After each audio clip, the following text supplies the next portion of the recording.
Pakistan and Bangladesh because of the motor accident claims tracking. So my suspicion is that 70-80% of the deaths in India actually get recorded, which is pretty good actually. But 80% of hospitalizations don't get recorded, and probably about 95% of accidents don't get recorded. But what you notice here is that up to 1980, the increase in deaths per year was about 4%. After 85, it becomes 6%. What changed in 85? Maruti. So you got faster cars without improving the conditions of the environment. So the death rate increased. By 1990, we started building these highways and the golden quadrilateral, etc. And we increased the speeds even more. And all the flyovers in our cities, like if you have more energy being stored, you have to change the sheeting material, you have to change the valves, you have to change the whole system for a more dangerous system. So you can't design the same road, the same system, and put faster cars in it. So when you increase energy levels, you have to change the system, which we don't do, which I'll demonstrate. And so therefore this increased from 4% a year to 8% a year. We don't know why this took place 4 years ago, but that's probably because of recession. Whenever there's a recession here, everywhere in the world when there's a recession, deaths on the roads decrease. So we are not promoting recessions, but that's what happens because there's less activity on the road. And so from death rates, you can you can guess when there was a recession in that country. And so now where we stand at 150,000 deaths a year. But what's very interesting is that if you take some understanding that if 1.5 lakh people are dying a year, probably about 5 lakh people are getting permanently disabled per year. And probably 30 lakh people are being hospitalized. So that's the number. But what's amazing is that this thing has been discussed now for 30 years. Some of us keep talking about it. But there are no data. The government of India does not know who's getting killed. The numbers in their reports are rubbish. Because we've gone to and I'll show you the numbers later, we've gone to the same police station in the same cities. Our data shows that number of pedestrians killed in that city is 32%, and the police shows 4%. Same data, same police reports. That means from the same thana, when they make the table, they make a mistake. Because in the police station, since it's a criminal case, when they file an FIR, they have to charge someone in the case. And when they charge someone, they charge, say, the truck driver. So that death, though it's a pedestrian, gets ascribed to the truck driver in the table. So all the numbers in India are complete, it's a fairy tale. We know this now because we now examine, including the city, probably about 40,000 case reports from police stations, same data. No one knows who is hitting whom, and so on. So our national data system is hugely flawed. Nowhere in the world does the researchers depend just on police reports.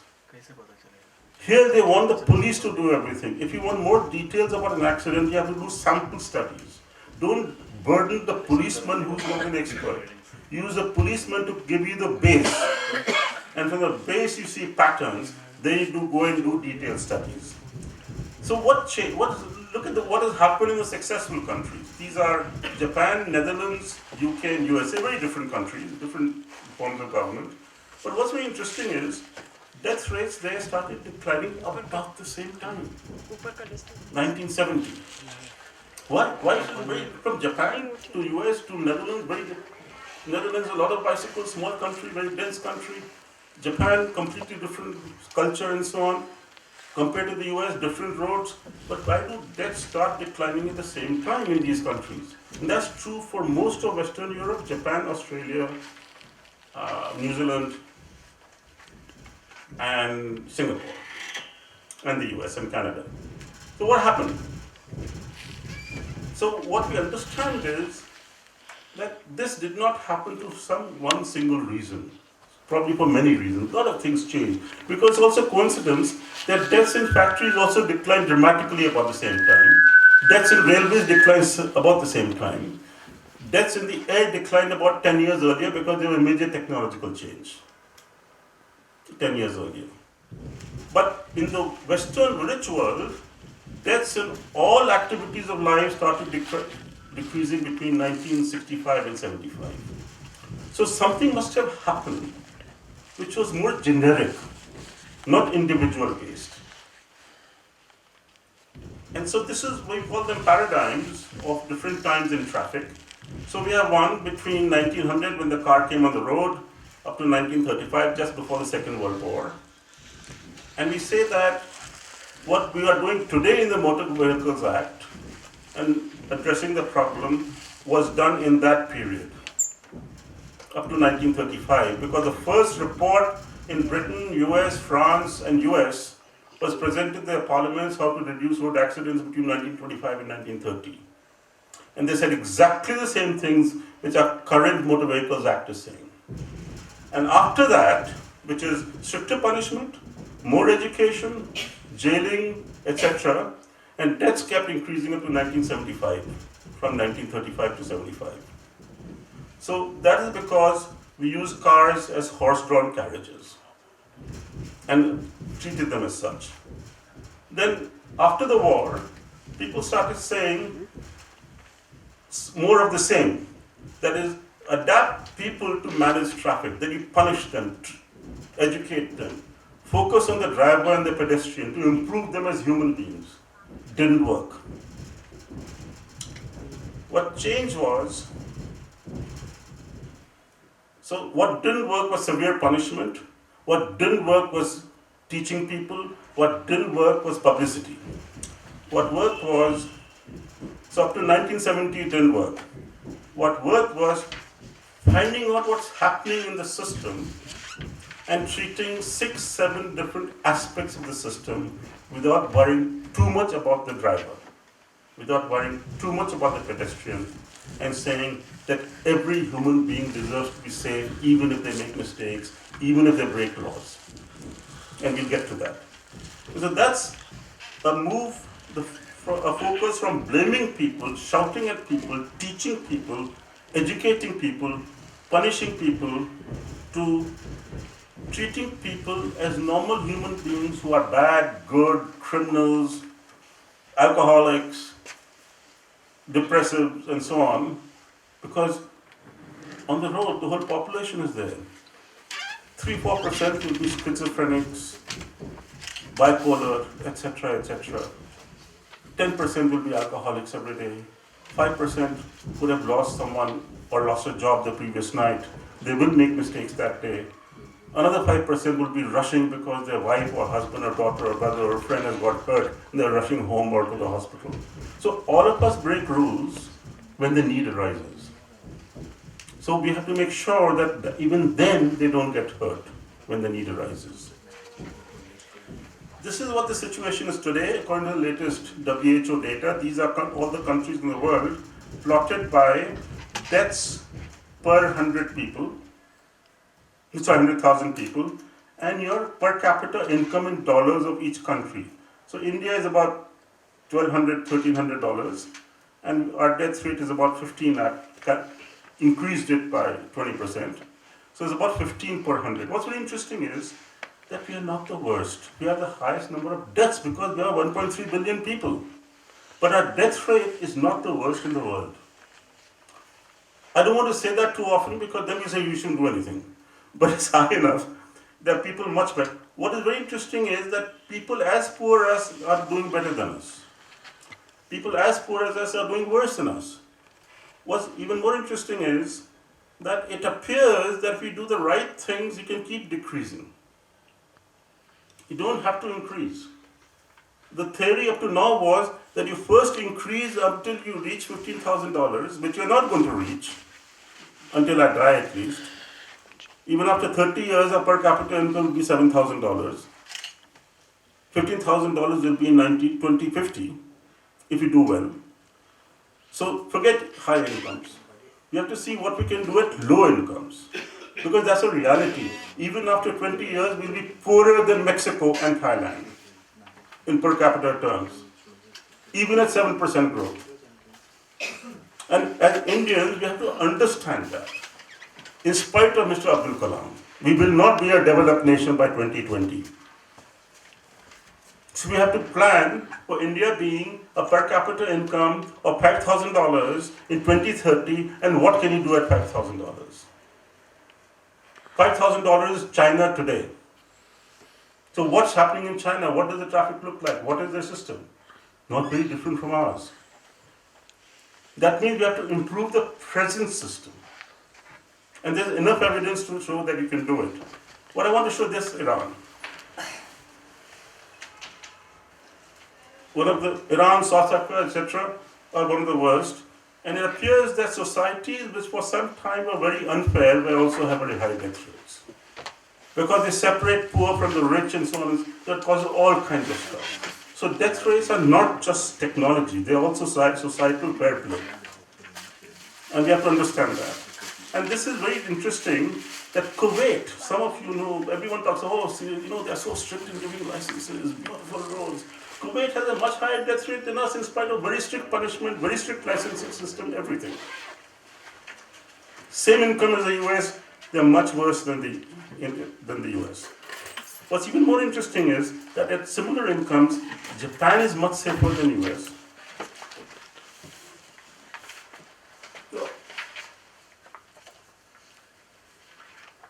So the question is, do we want to go there? Or do we want to go there? The choice is open. The reason because both are possible at $5,000 is because both exist today. The countries exist which are safer than us at $5,000, and the countries exist today which are worse than 1,000. That means you have to design your environment which people in these countries don't behave any better than Indians. They are no more law-abiding, etc. So we have to see what we have to do. Even more interesting is if you migrate from Japan, Sweden, UK, Netherlands to the US, your chance of dying goes up 3 times. So it depends where you want to migrate. So what do we know over the last 30 years? Last 50 years. So all knowledge we have in road safety is only 40, 45 years old, and we have not learned too much in the last 20 years. Most of the theory by geniuses came up between 1960 and 1975, and I was lucky enough to study with them, work with them, because I was in university at that time. Some of the biggest people in the world. So what are they saying? They're saying there's no proven relationship between knowledge and attitude on one hand and behavior on the other hand. That you can teach people things, that does not mean they will do it. Because if that was true, we will not have communal riots in this country. We keep teaching. Have we reduced communal riots? Why are women students in IIT Delhi smoking more than before? They don't know that cigarettes cause cancer? So knowing and doing are two different things. You can know things, but you have to be enabled to do it also by societal pressure, by design of the system. In the US, you can't smoke anywhere. That's why less people smoke. There's nowhere you can smoke, except in a gas chamber, where you smoke each other out. So you have to create a system. They also show that educational programs, this is well known now, that educational programs by themselves usually are insufficient to change behavior. They may increase knowledge, but increased knowledge rarely results in appropriate behavior change. Brian O'Neill, President of the Shore Institute for Highway Safety, the US said that 17 years ago. Contrary to the view that education cannot do any harm, some of these programs have been shown to make matters worse. Sanders, a psychology teacher in Sweden in 1974, studied Swedish schools, primary schools, children less than 8. She compared Swedish schools where children were given road safety education and schools which are not given road safety education. He found some schools which were giving road safety education where more children were having accidents, some were the same where no children were being taught. Then she became very excited, got a PhD, set up her own child research center in Sweden, became a doctorate, became very famous. She's dead now. So we've known this since 1974. Please don't give children under 8 education on how to cross the road. Tell them it's a dangerous place. Please take the help of older people. It takes about 2,000 crossing the road to know how to cross the road. You can't teach it. And so, because you have to learn how to judge speed, no one can judge speed. When you look up in the air, can you judge what speed the plane is going? So, a cat can judge speed, a fly can judge speed. Human beings have no experience of speed through evolution. We can't judge. That's why you play that game when you're little kids. You hit each other to see how good you are, and you fail half the time at low speeds. But that's what children do all over the world, to tell each other indirectly that we are not very good at reactions of speed. That's a practical experience for games children play. Eskimos play it, Indians play it. And so, children, when they are given road safety education, how to cross the road, they do what you tell them. Look left, right, left. But when Sanders videographed adults crossing the road, they didn't look 3 times. They look about 15 times before they even approach the road. So they judged the whole space in their brain, mapped it. They've got algorithms which they have developed with experience for judging speed. Even then we make mistakes. We teach children never to run on the road. How many of you have run the road at least once in your life to save your life? Just raise your hand. Then why do we teach children never to run on the road? You want to kill them? The point is, when you teach children in school how to cross the road, they take it very seriously. They stop taking help from older people. And they become very confident and they make more mistakes than us. Though we have known this for such a long time, no developing country people believe it because there are no experts. NGOs certainly don't believe it, except Parisa. And most professionals and politicians, judges of the Supreme Court don't believe it, because they haven't read the scientific literature. So the point being that we know some of these things for a long time, and this is, any doctor here? There's something called this strip captured from the computer screen, Cochrane Reviews, which does reviews of all treatments, everything published anywhere in the world forever, and summarizes it. So they've done this for road safety education, and they say that pedestrian safety education, and this is a summary of thousands of studies done by Cochrane Review in London, that pedestrian safety education for children can improve their knowledge and change their road crossing behavior, but effects on injury are not known.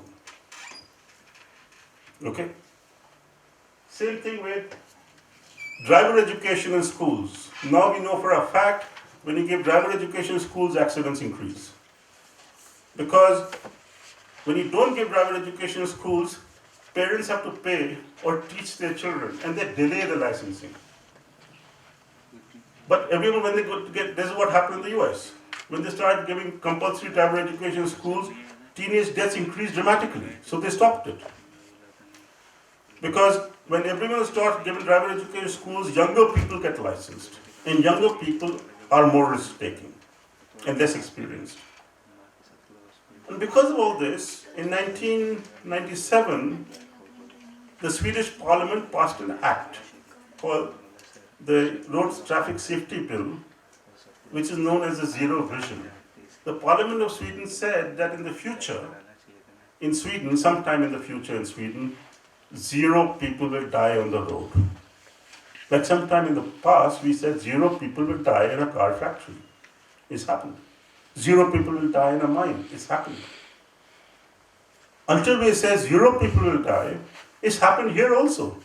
In all the villages which have put up speed breakers, the death rate has gone to 0. So villages have a vision 0, Supreme Court judges don't. My neighborhood has gone to 0 because we've also put up speed breakers. IIT Delhi used to have an accident a week. We have put speed breakers every 80 meters. Our serious accident rate has gone to 0. So it's possible in a poor country. So what this says is, in the zero vision, the entire transport system must be designed to accommodate the individual who has the worst protection. That means you must design the road for the worst driver, for a child and elderly person, not for the best person. The responsibility for this is the Swedish parliament, the responsibility for every death or loss of health in the road transport system rests with the person responsible for the design of the system. So all deaths on the road are the responsibility of the person who makes the road, the person who makes the car, and the enforcement system, not the driver, not the pedestrian. To illustrate, this is the traditional way we analyze an accident. Here is motorcycle, and here is a truck. They are approaching a crossing in the evening, and they have an accident. So it's investigated. They say the car was going. The police says the car was speeding, and motorcyclist was not wearing a helmet, and that's why the motorcyclist died. So what's the solution? IPC 279, rash and negligent driving. That's a charge. Culpable homicide not amounting to murder against a truck driver. What's the solution? You teach people how to behave better and punish the truck driver. Problem solved. Okay? But this is not the way we do it in today's world, if you are sensible. Same thing. We say it's possible that if you have the lumen at the junction, which is twice the lumen of the road, so the junction looks much brighter from a distance, then people become more careful and they can see, they know they are approaching a junction, things happen at the junction, and they can see things at the junction from a longer distance. You can make a roundabout there. Because roundabouts have gone like an epidemic in Europe. They reduce deaths by 80-90%, reduce pollution by 30%. Even a drunk driver can't kill you on a roundabout. He'll climb the roundabout if it's designed correctly.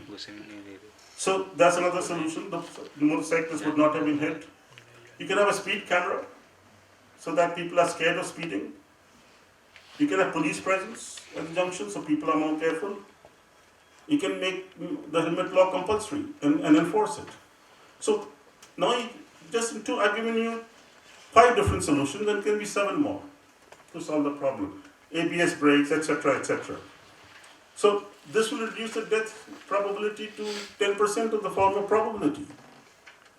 So the previous system, and this is the difference between the two systems after 1970. People say that Indians don't care.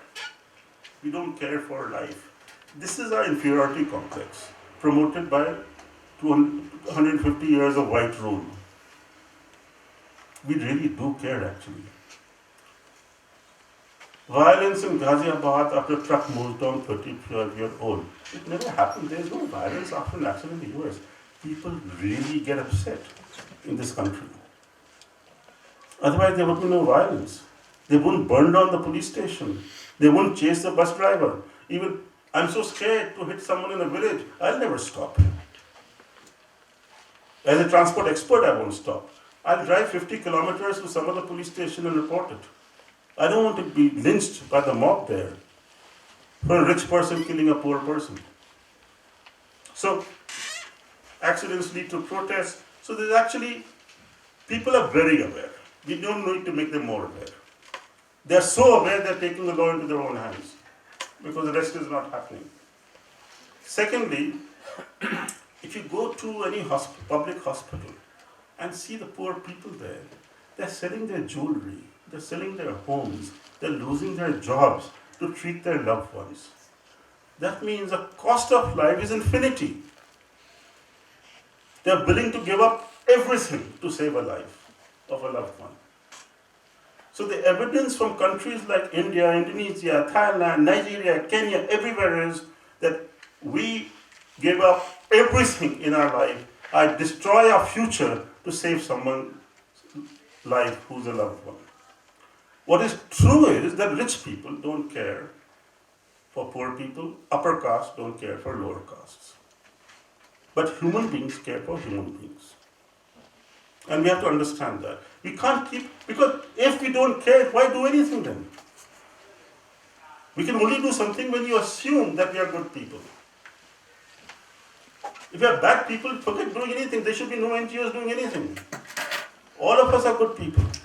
Some are bad, but they will always be bad. The most educated fellow from Yale has killed thousands of people under a false allegation called Mr. Bush. Has lied through his teeth and killed people. Is that civilized? Does he care for life?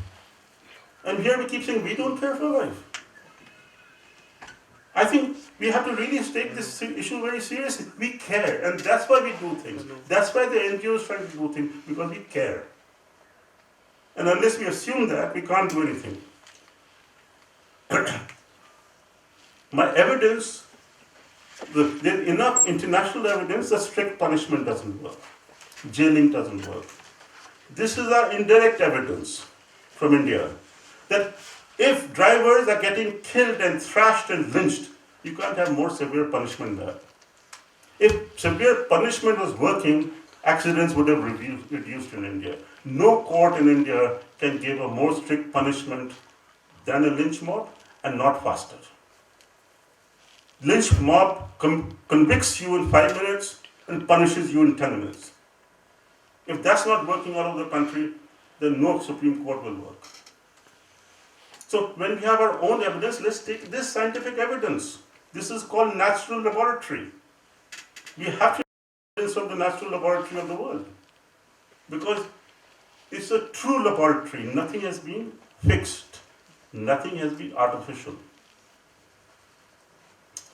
Now the data, which Ranjit gave you a good idea of, these are different states and their death rates in 1996 and 2014. So you can see all of them most of them have increased. What's very interesting is that you have 2 states in the south and 2 states in the north which have the highest rates. So this old idea, like our former Lieutenant Governor of Delhi said, people in the south are much more civilized, when he was talking about safety in Delhi. That fellow should be lynched. Because there's no difference. The states, north and south, east and west, have high death rates on the top. States in the south and north, which are at the bottom, also have high and low death rates. So it means that something else is going on, not culture. Same thing with cities. These are all the 60 cities above 1 million population. And what you have here is Delhi and Mumbai with low death rates. And death rates have reduced in these 2 cities. These are deaths per 100,000 population. They have reduced in the last 10 years. And my analysis is because of congestion, not because of government policy. Government is trying its best to increase death rates. And our policy, especially the PWD. But because of congestion, because the speed is going down, death rates have reduced in these big cities. And then in other cities, they'll also reduce with congestion until we start making better policies. Because our scientific evidence from all over the world tells us that when the average fleet speed increases or decreases by 1%, death rates decrease or increase by 3%. So speed is a major factor in death rates, average fleet speeds. So if the Bombay speed decreases by 1% average, your death rate will increase by 3%. That's why New York City a year ago decreased their speed limits from 50 kilometers an hour to 40 kilometers an hour. So Times of India says we are becoming a modern country with modern cars. Let's increase our speed limits. Is New York City a backward city to reduce it from 50 to 40? So Times of India editor should also be put in jail for encouraging murder. Because these are criminal activities, to say things which will kill people in a public domain. These are, again, cities in the north. Is this north? Yeah. Which have high death rates. These are yellow are cities in the south which have high death rates. So there is absolutely no evidence that culture or religion or anything has anything to do with death rate. Suppose Japan and US don't have the same, because US has a higher death rate in Japan, that means Buddhism is better than Christianity. So, issue is something else. Human beings on the road, and I've been to about 70 countries in the world, I get the same response from the audience in every country. Citizens of most countries are very proud of saying our drivers are very bad. I've not been to a single country where people say our drivers are good. And so on. So people behave on the road the same way as human beings. Their behavior changes when they go from the bicycle to the motorcycle to the car, that's all. And depending on enforcement. We did a study in Delhi many years ago when the seatbelts were not compulsory of white-looking people versus brown-looking people.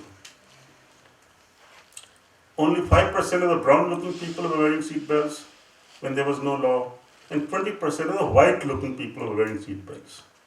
But what is very interesting is, 80% of the white-looking people were wearing seatbelts in their own countries. That means 3/4 of them stopped wearing seatbelts when they came to Delhi after all the education and experience. Where did the education go? The white people, as a proportion, were jumping more red lights in Delhi than the brown-looking people.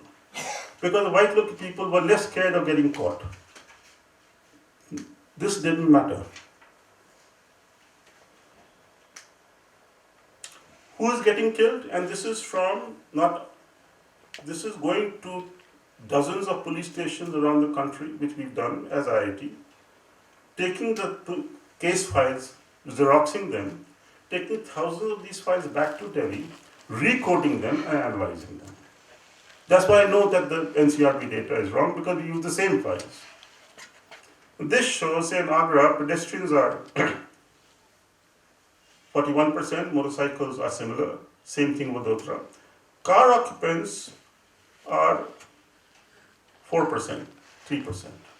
So inside the car, you are very safe. You're surrounded by steel. And if you have a modern car, you also have an airbag. So inside the car, you are very, very safe. So 75% of the people getting killed are outside the car. Very few people get killed in buses. People who get killed using public transport, where buses are concerned, 75% of them who get hurt or killed is falling from the bus, not in an accident. We have done studies in 3 cities now, and we know that. That's why the low-floor bus with closing doors has no deaths.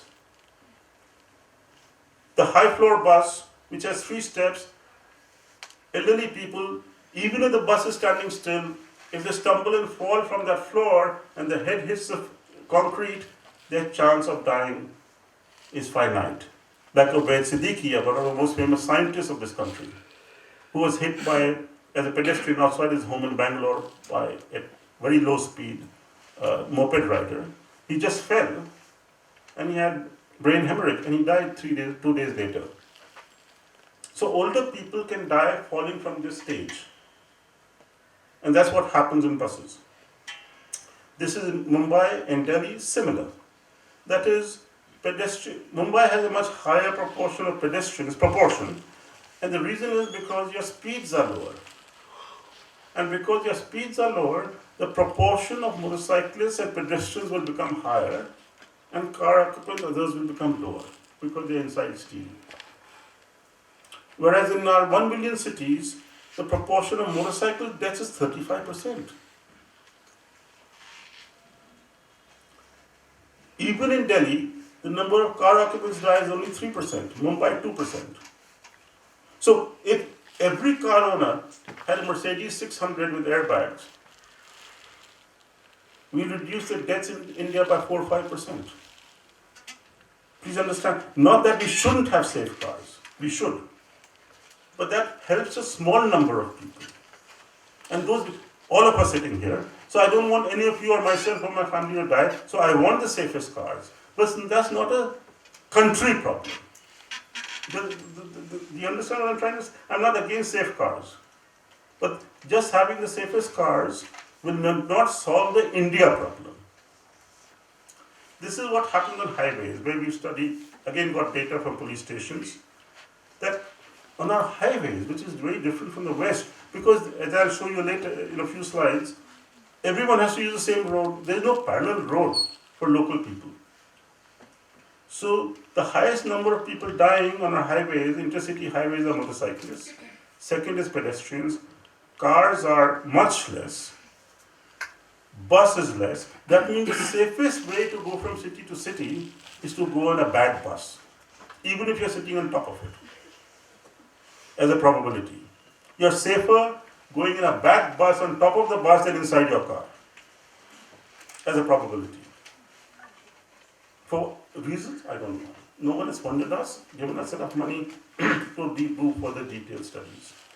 So therefore, highways also, we have to focus on how to save motorcyclists and pedestrians and cyclists, not just cars. Now this is ongoing research. I'm convinced, but many of my friends internationally are not, but I'll present it. We've done a risk analysis per trip, per vehicle.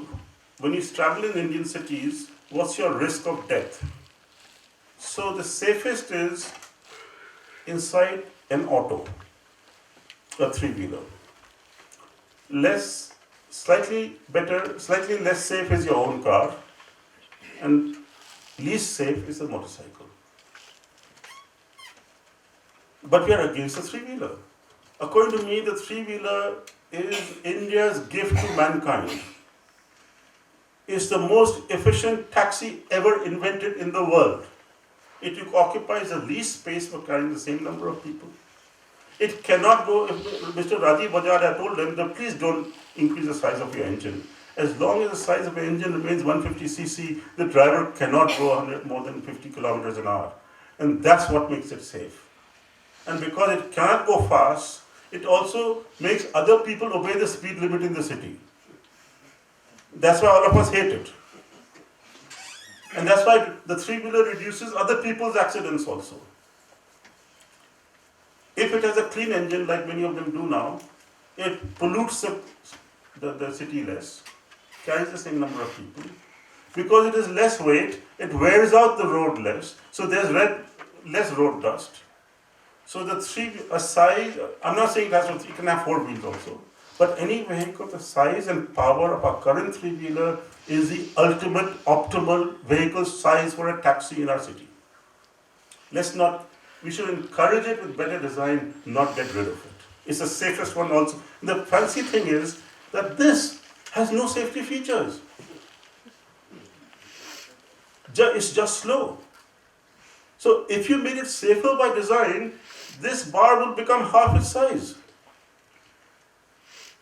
And I know this with great confidence because we've done a project for Bajaj, showing how it can be made safer.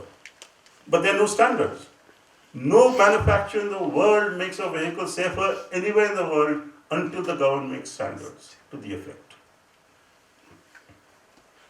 And this is what I just said. This is your chance of dying as a pedestrian. If you're hit at 30, your chance of dying is about 6, 7, 8%. By a modern car, not by a bad truck. And a young person. At 50, this chance of dying becomes 80. That means a small increase in speed starts killing a lot of people. That is why we have speed limits. Not because the speed limits in Western countries and cities were established in neighborhoods and main roads based on this biomechanics graph which we found about 30 years ago. It's not an ad hoc thing. This is the capability of the human body because through evolution, human beings did not go above kilometers an hour. And therefore, our body is not designed, not designed in that sense, but through evolution, we can't stand larger energy transfers. And all of you have experienced it. When you hit a tree or a pole or a door walking at 5 kilometers an hour, it's very painful. And that's why this system here. You will get hurt, but you won't die if a car hits you at 10. If you're a car occupant, if you're wearing a seatbelt, then your chance of dying, I'm talking of all ages, is still finite, even with the seatbelt at 50. After 50, it increases dramatically because the cars are tested at 50. They're not as safe after 50. So even if you have airbags and seatbelts, your chance of dying increases dramatically after 60 kilometers an hour. So people who say, I wear the seatbelt on the highway, but not in the city, they're stupid.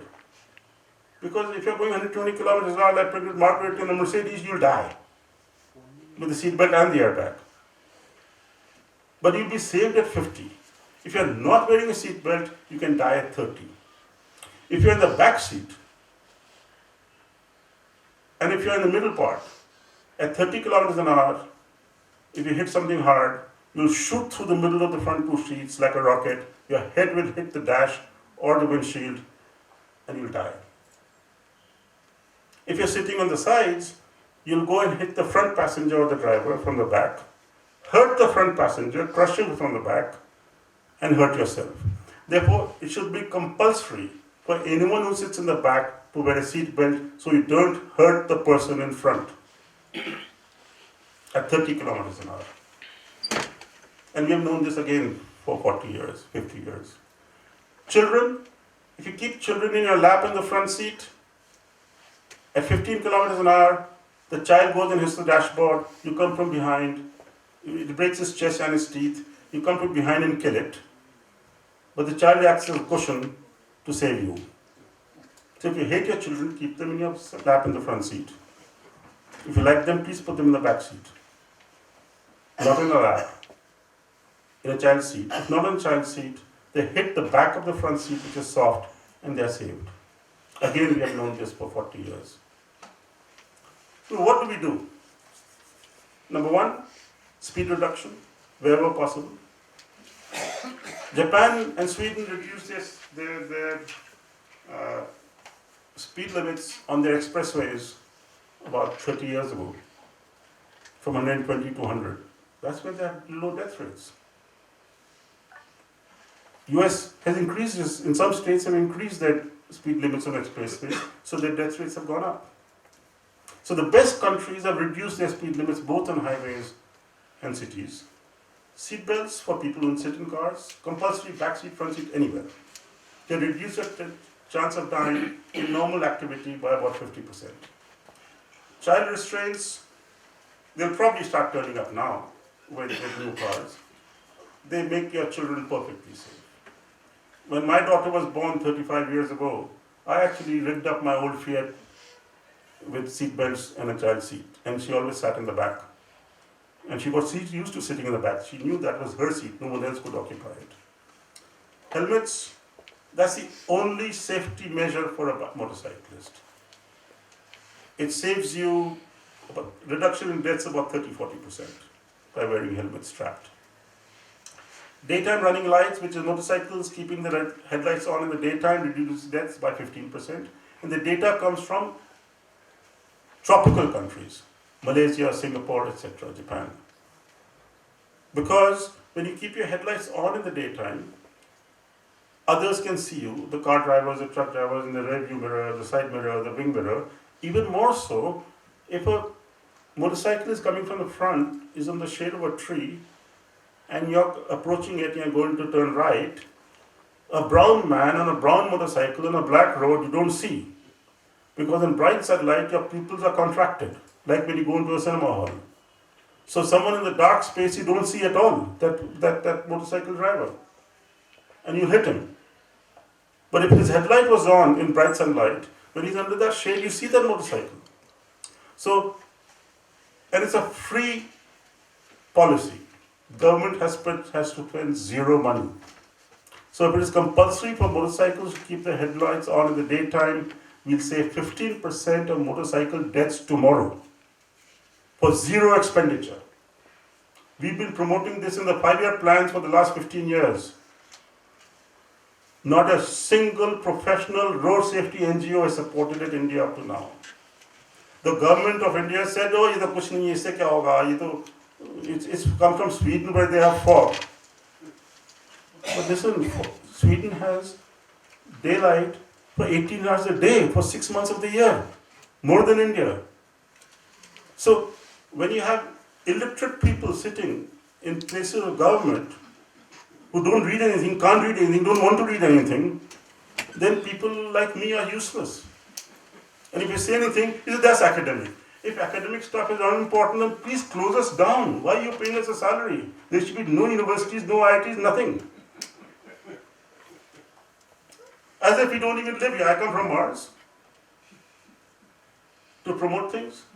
So this idea that something is academic, especially today, has become a gali.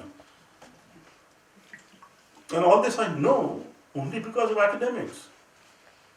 There was no other way of knowing it. No, so everyone has a role. I can't run Mr. Ambani's company. I can't run the smuggling racket. I can't do many other things, but I know what I want to do. And others do what they do. So, but Mr. Ambani can tell us how to run a university. But I can't tell him how to run his company. There's a serious problem of reciprocity.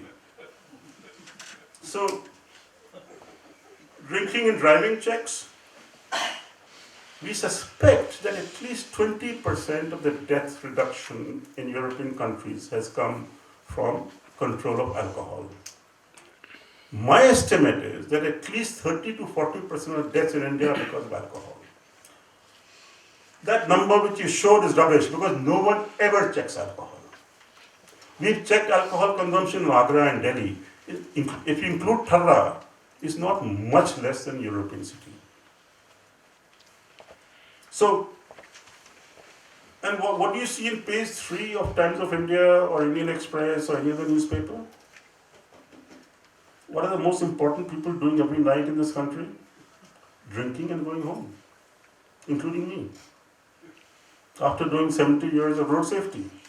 So education doesn't work. Okay. So even I drink and drive because there is no law. So there's a law, but it's not enforced. And of course, lastly, low-cost engine which I'll show you, and safer vehicles. That's the only good news today, and I'll show that why is safer vehicles. These are the current ideas that urban speed limits on main roads should not be more than 50. And all other roads, which are not main roads, you should keep maximum speed to 30 by traffic calming. Traffic calming means you calm the traffic down by physical measures. Speed breakers, rumble strips, roundabouts, all kinds of narrowing the road, etc., etc. This is scientific evidence that, and this is true now in most European neighborhoods. You have a speed breaker every 80 to 100 meters because technically we have shown that if we put a speed breaker every 80 to 100 meters, then the maximum speeds don't go above 30. And this study shows that you reduce injury rates, deaths become zero almost. Injuries are reduced by 50, 60, 70%. And we've done this in IIT Delhi. We could not do anything. The worst culprits of driving rashly on campus were professors. And the only way we could control my colleagues was to put speed breakers every 80 meters. And I became enemy number 1 for 5 years. And there were written reports to the director that their backbone was broken and the car was broken because of Dinesh Mohan. But the children were not dying. Who are the students we are responsible for? We used to have at least 2 or 3 serious injuries of students on campus before that. It's gone to zero.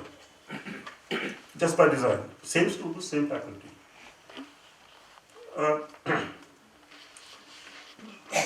This is the international standard of that alcohol limit should be 0.3. And do you know, we did that in 1988 in the Motor Vehicles Act. So India had the strictest alcohol law in 1988. What is the new act going to do? US is 0.8. UK is 0.5. Sweden is 0.3. So we are stricter in our law than US and UK. This is what I want to show you. How do you control drinking and driving? These are the current statistics from Europe, that these countries had 520, so Italy 520 cars were stopped for alcohol check per million population. France 500, Spain 300, Finland 1000, Sweden 86. So suppose we take one, and these are people self-admitted. In these countries, 59% had done drinking and driving in the past month. 59% in Italy, 45% in France, 42% in Spain, 33% in Germany, and everyone gives examples, Germany being law-abiding. 32% in Netherlands, lowest are Finland and Sweden. What's the difference? The number of cars stopped per day, per million population. So if you take this as 1,000, Mumbai is 20 million. That means 20,000 cars should be stopped every day in Mumbai to be as effective as Sweden. It's not easy. So therefore, idea that if I stop 100 cars every day in Delhi or 500 every day in Delhi or Mumbai, worse than Italy. Why should we behave better than Italy then? So the only way to stop drinking and driving is to have huge roadside checks every day. I don't think it will happen in a hurry.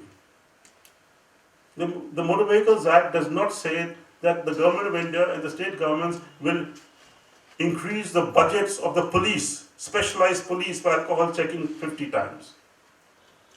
Unless you do that, this will not happen. And I don't see it will happen. Because even these countries, they're finding it so difficult to do it at 20 times our income. So the only possibility is for the younger people sitting here that alcoholics are coming up, technical alcoholics are coming up in cars, sophisticated, which should be perfected within 4 or 5 years. The model's already there, where in the driver compartment, they chemically check the concentration of alcohol molecules in that area, plus the steering wheel checks your alcohol content in your blood through the skin and the key. And so there are 3 or 4 different systems which do it. So it becomes impossible to drive with alcohol. And I think as a country, if I was the Prime Minister of this country, I would say I'm going to spend 100 crores to support the company which is developing this technology, or 200 crores. So that we would be the first developing country to have this technology in the next 5, 6, 7, 8 years. And the benefit, cost benefit, just think of it. 100 crores is nothing. For lakhs of people killed, forever. But we won't do that. We'll keep saying we'll increase prison sentences. It hasn't, prison sentences have not, cancelling of licenses have not stopped these 59% people. 33% in Germany have not stopped. Let's take some lessons from what people do around the world. This is the most effective, but they are the richest countries, and we can't compete with them so easily. Motorcycle helmets, we already discussed. The law was passed in 1988. Wherever the police has enforced it, it works. In Delhi, we've done survey. I make my students do a survey ever since 1990. Daytime helmet wearing rate has always stayed above 80%. So Indonesia, where we did it, as soon as the police enforced it, it went up to 80%. So in any country, because, and I'm not interested in corruption. Because if the policemen are really greedy, they'll stop more people to make money. If they stop more people will wear helmets. So more corrupt the policeman, the more good it is for safety. I really don't care where the money goes. That's an administrative issue. But no human being in the world likes to give even a small paisa to a policeman in any country. If your blood pressure goes up, you have to fight. And so our evidence is that enforcing the law has to do with stopping the people on the road, not the punishment, not the fine. This we already mentioned. So I just want to discuss very briefly what would have happened if we took the 98 Motor Vehicles Act seriously. Compulsory helmet law, point 3 for drinking and driving. The law allowed to make motor cars safer, same as today. And speed regulations were already there in the Motor Vehicles Act. So let's see what that does. If we said that all motorcyclists wear the helmet in 1990, 2 years after the act, and daytime running lights, which is free, we would have saved 3.5 lakh lives up to today. And we are still talking how to amend the act. We didn't do what was supposed to be done. If all the bicycles are painted yellow and made brighter, free, because the yellow paint costs the same as black paint. My suspicion is we would have saved about 25,000 bicycle lives in the last 20 years. The government could have given 10 years to the manufacturers to bring up their cars to the safer standards. And if they had come up with safer standards in 2000, we would have probably saved about 1 lakh lives up to today. And if we had done a little bit of speed control and alcohol control, not too much, another 2.5 lakh lives. So you can see that with a little bit of effort, we could have saved 750,000 lives since the 1988 Motor Vehicles Act. So there was nothing wrong in that sense with the Motor Vehicles Act. We must understand these things. So what are the new designs? New designs are roundabouts. Very different. What are Indian roundabouts are called traffic circles, not roundabouts internationally. Because these are 80-year-old concepts and discarded. You can't have a high wall around a roundabout. Because if your car hits it, you'll die. The new roundabouts make it smooth for your car to climb in and get stuck. So drunk driver will climb and get stuck. He won't die, which is a good thing. And they have splitter islands so that if they force you to turn, so naturally you start merging and you slow down. The width of the road around the roundabout is the same as the entry road. So it's not like a highway around the roundabout where everyone's doing what they feel like. Then, because this is narrow, trucks and buses find it difficult to turn, so there's a slight ramp. So the right wheel of the truck or the bus can climb the ramp, but the motorcyclists and the cars have to take the full turn and slow down. So these designs are about 15 years old. They're much better designs now. I'm slowly winding up. So what do we do in cities? You have to ask, what is my city like? Is it good? You can answer that with one question. Can my grandmother or my 7-year-old daughter go to see a friend at 8 o'clock in the evening alone? If the answer is no, then we live in a bad city.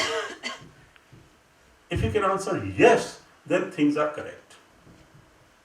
If your 7-year-old daughter and grandfather or 7-year-old son or grandmother or grandfather cannot go alone to visit a friend 2 blocks away, then something's seriously wrong.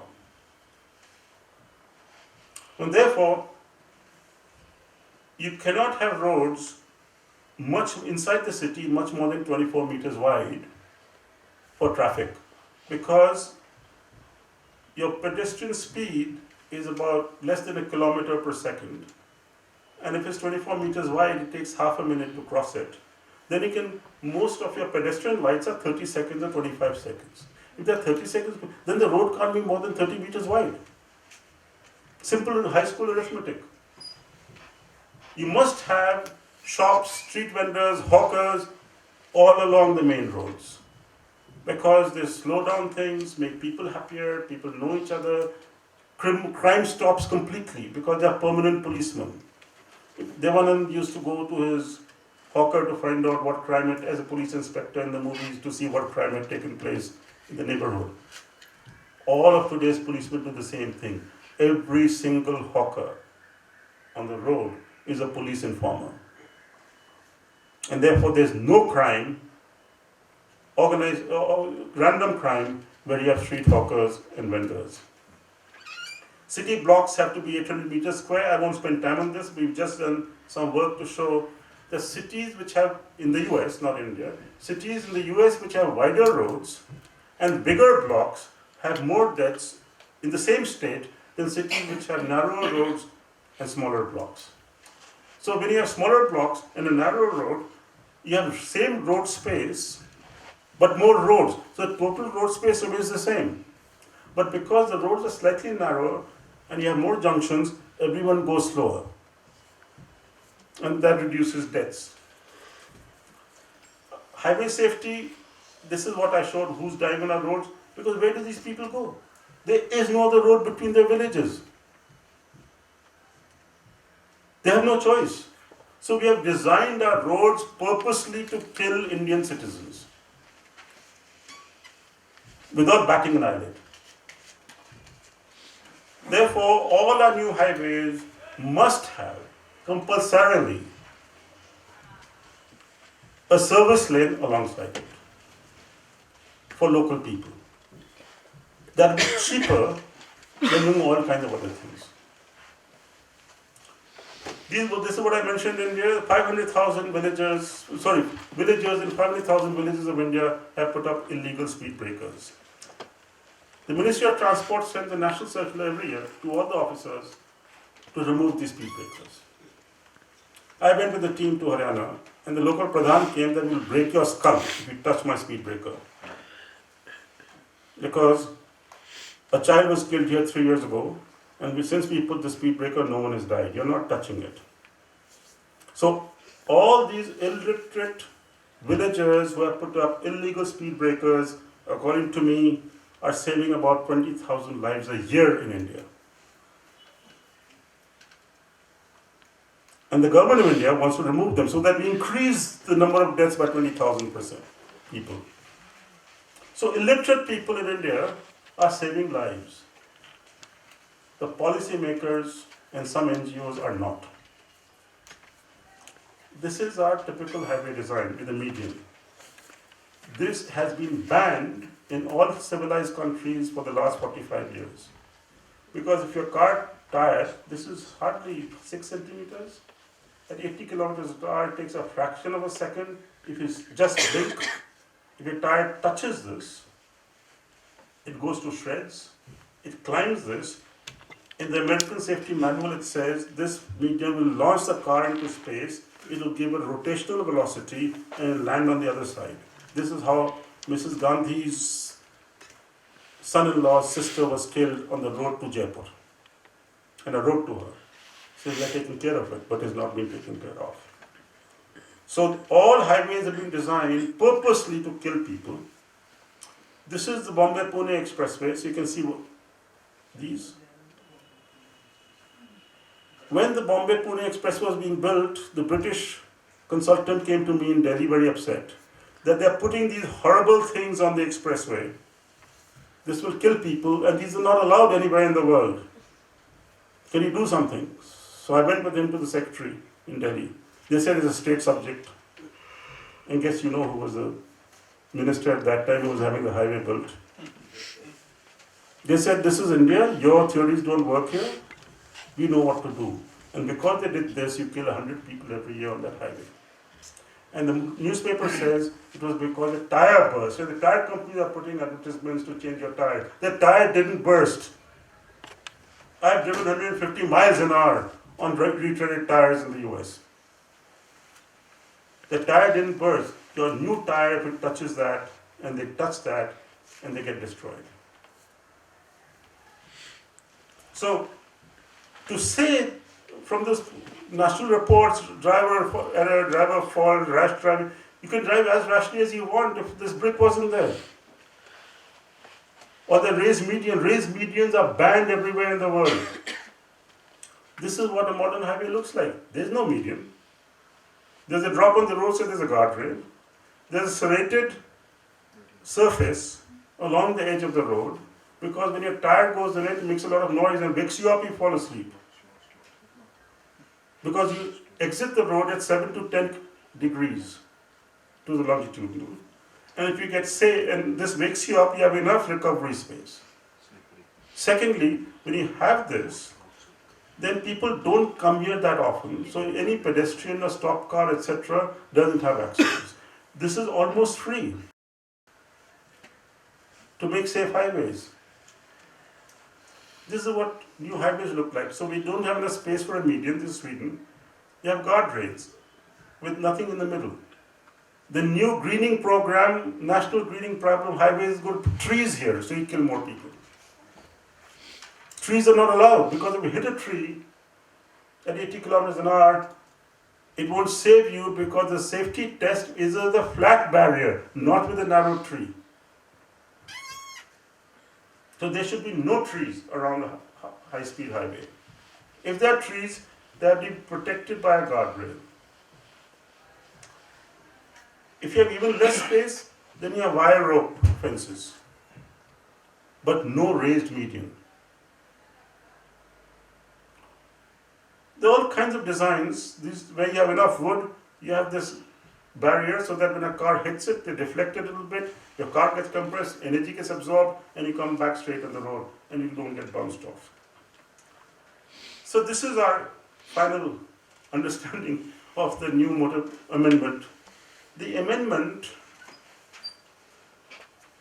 the main thing the standing committee says, many provisions of the Act either have lost its sheen in, it's nice English, in the present context, or there is a need to add more teeth to it, especially vis-a-vis previous provisions pertaining to increasing penalty and enforcing road safety, and also provisions for incorporating modern technology. Why should an Act say anything about technology? It has nothing to do with the Act. So these are do-gooders who think that technology can do everything. So the committee feels strong penal deterrence is necessary to ward off wrongdoers from creating havoc on the road. We have no evidence for that internationally. What Ranjit says is absolutely correct. They've increased most of the fine by 5 times. And I think this is absolutely correct, based on what it was in 1988. Because you don't judge by per capita income, you see how it affects people, and you see what is the income of the taxi driver. And what is the proportion of the fine to the taxi driver's daily income? Because he is a daily wage earner. And if he has to pay a fine, it has to do something with his daily income. That's internationally accepted. This is international evidence from the last 30 years. Combination of enforcement and penalties prevent violation, but the most common type of penalty at the present time, the fine, has been found to have little effect. This is from the Netherlands.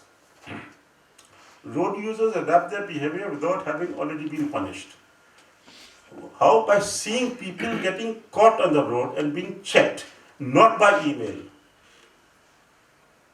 Every day, people should see others getting caught so that they are proud of their police doing something. And one person getting caught is a lesson to 200 people. So those 200 people are a little more careful then. But if you get a fine over email or write a check, no one knows. When my cousin killed himself 4 years ago, in Delhi, and we went to clean up his things in his room, he had 7 speeding challans.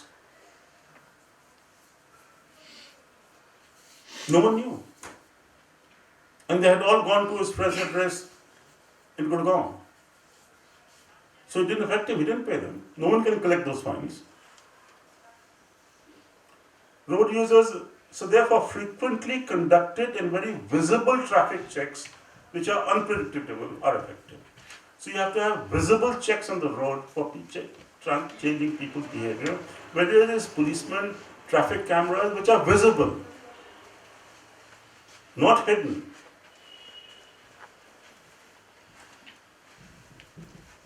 This is another thing everyone's very happy about, more jail sentences. You know, who's being sent to jail today in Mumbai and Delhi for drinking and driving? Have you noticed? Only auto drivers, some truck drivers. If you or I get caught, what does the judge say? Social service. So jailing is only for the poorest. Because socially it cannot be done. Please understand that. In any society. Do you think a judge who's the same class as me wants to send me to a training camp for criminality? Jails are the best place to train more criminals. The experts are there. Secondly, what happens to you in a jail, especially if you're young? No one wants that to happen to anyone. So therefore, we know even from Europe, when the fines are too strict, firstly, the police become more careful, because when the punishment is very severe, everyone fights with them much more. So they get really upset. Second, the judges become lenient and want more evidence. So the punishment has to be titrated for the society, what will work. So this is evidence from different countries. The overall pattern results suggest possible effect of mandatory fine policy in some states, but little effect of mandatory jail policies. Very little effect of cancelling licenses. If I get caught on my cell phone and you cancel my license, how do I do anything after that? There's no country in the world which has been successful in reducing cell phone use. Do you know that? In 2 states of the US, they got very upset because young people are very good at texting with one hand and driving with the other. So they banned texting. The number of accidents increased the next year. Because now I'm texting here and driving here. So police can't see the cell phone where I'm texting. So enforcement is not an easy thing to do. And secondly, it's one of the most difficult things to enforce. What is easy to enforce are visible violations which you can be stopped easily, like helmets, seatbelts. Speeding is a little more difficult because you have to measure it and stop people. It's difficult to stop people who are going fast. Most difficult is drinking and driving. Cell phones, forget it. There should be a law, but don't depend on it. Because I don't know of any country which is very successful in stopping people. And now modern phones, modern cars, all have it built in with the manufacturer. You just have to put your cell phone there, switch it on, now the car is talking to you. So forget, that issue is dead.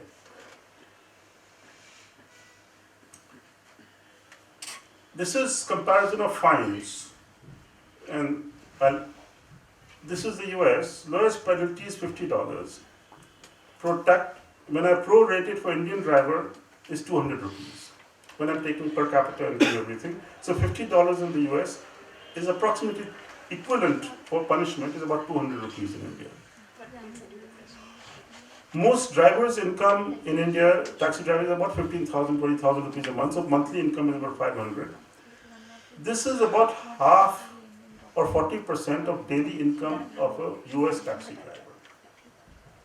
So basically, your minimum fine should be half daily wage of a taxi driver, if the US is correct and Europe is correct, but not higher.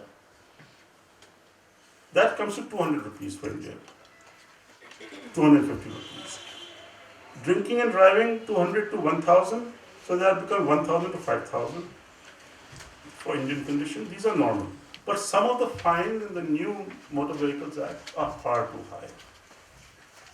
And what jurisprudence tells us, theories, that if these people have to, daily wage earners like taxi drivers have to pay this fine, either they have to beat up their wife and their children, or not send them to school, not give them food the next day.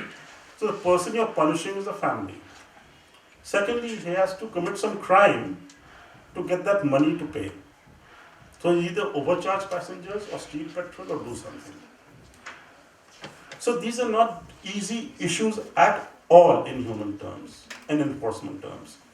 I don't know how many of you use taxis. I use taxis a lot. And my taxi drivers at least have been caught in my life 30, 40 times by policemen. Standard procedure. At best, he'll come and yell at the fellow. Sometimes he'll ask him to open his window and give him a slap. That ends the matter. But then the fellow begs, and eventually, says, "Sir, kahan se दूंगा? अभी तो मैं 400 रुपए हैं जेब में." Not once has a taxi driver paid the fine. They pay what they have in their pocket. Because a policeman is a human being. He lives in similar housing. He has similar family problems. He knows this fellow can't give him 5,000 rupees. So, I have full sympathy for that policeman, not other policemen who violate human rights things. But this policeman is being very, very, very human and understands what's possible. We can't change it in a hurry. So, basically, I will not talk about the major changes which have to do with public transport, insurance, and which are not mainly safety related, but there are major changes in that. As far as safety is concerned, there is no major change, except increasing fines and punishments at all from the 1988 Act. So what's the problem? How many safety experts are there in a permanent job in any state government? Zero. In China, today, at least 30 or 40. They are taking it seriously. Forget the US and Europe and so on. In Auckland, small city of 1 million, in New Zealand, they have 60 people in the accident investigation team in Auckland for one fatal accident a week. 60. And we think we can do it with zero.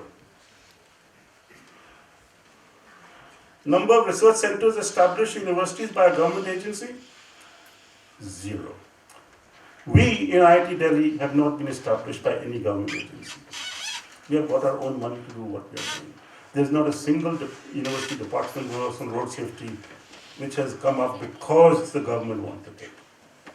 So if you had no cancer experts in the country, can you solve the problem?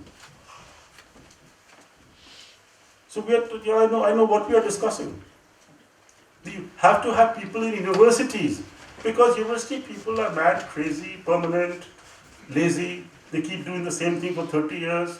No one else does the same thing for 30 years because no one else will give them a job. So they keep doing the same thing for a long time. And they know because of that. Therefore, we have people in universities doing such work with permanence. Number of safety experts who have a job as safety experts in the National Highway Authority of India? Zero. In Washington, 220. And if you want to know what should be done, please look up the National Transport Policy Development Committee's report 4 years ago. There's a whole chapter on human resource development and all this is and what should be done, which the current government has shelved because it was given to Manmohan Singh. How much extra funds are they going to give for policing expertise because of the new act? So that's where we are. Roads, see what happened with road safety funds. You buy 20 alcohol meters in one city, another something else somewhere. Putting up road signs becomes road safety fund. Widening the road becomes road safety fund. But who is going to find out why those problems are happening? Unless you know the reasons, how can you solve it? So therefore, but they're good news. And I'll end with the good news, which is that without the new bill, the government has announced that starting 2017 then 2018, all two-wheelers above 125cc will have ABS and below 125cc will have combined braking systems. And I think in those motorcycles they'll reduce deaths by 20-30% because of this. And, which I didn't show you, in smaller cities of 1 million, about 20 to 25% of pedestrians are killed by motorcyclists. No, people don't know this. So, if 20 to 25% of pedestrians are being killed by motorcycles, the reason is this, because there is no place for people to walk. So they walk on the left side of the road, motorcyclists drive on the left side of the road, buses, Supreme Court of India tells the Delhi government that buses must drive on the left lane by law, but while the bicycles, thelas and pedestrians are on the left lane. So if the bus driver has to come do his trip in time, in the left lane, he has to kill all the pedestrians and bicyclists. Since the bus drivers are also nice people, they drive in the middle of the road. So unless we have place for bicyclists and pedestrians away from the road, neither the bus can operate and the motorcyclists will hit pedestrians. Now with this new law, it decreases the stopping distance by 20-30%. My suspicion is it might even reduce pedestrian deaths by 10-20%. Those motorcycles. Second is, all motorcycles manufactured from 2017, the headlights will come on automatically. These laws have been made without the amendment. Okay, this is a very good law. I would go one step further. It should be made compulsory for the present motorcycles that you have to switch on the light when you drive. And that you can go to any mechanic, he can connect your wires so that the lights come on when you start your motorcycle. And the motorcycle manufacturer told us it does nothing to your battery because the amount of power produced by the generator is more than the motorcycle needs. So keeping a light on makes no difference to the battery. Lastly, last year notification that starting in 2017, then going on to 2018, all new cars will satisfy international safety standards. And I think that's very good. So we have very good news, but from the old law. And I think that this is good, something good the central government has done. And actually we discussed everything, so enforcement, if every state enforced the helmet laws, we will save 15,000 lives next year. Just every state enforcing the 1988 law. Daytime headlights for two-wheelers, another 10,000 lives next year. Seatbelt, if everyone uses seatbelts in India, 7,000 lives next year. Speed control, the more you do, the more. 50 is a very small number. And for the future, we should have new designs for roundabouts for India, for highways with service lanes, get rid of the medians, and so on. We must have annual targets by law by every state legislature that no road can be built or renovated or repaired without making a 2-meter pedestrian path, no matter what you do. And when you have enough space on arterial roads, a 2-meter bicycle lane. So that in 10-12 years, we'll transform our cities. But this, from international experience, does not happen by preaching. It happens by state laws which do not allow funds to be spent otherwise. Annual targets for broadening, then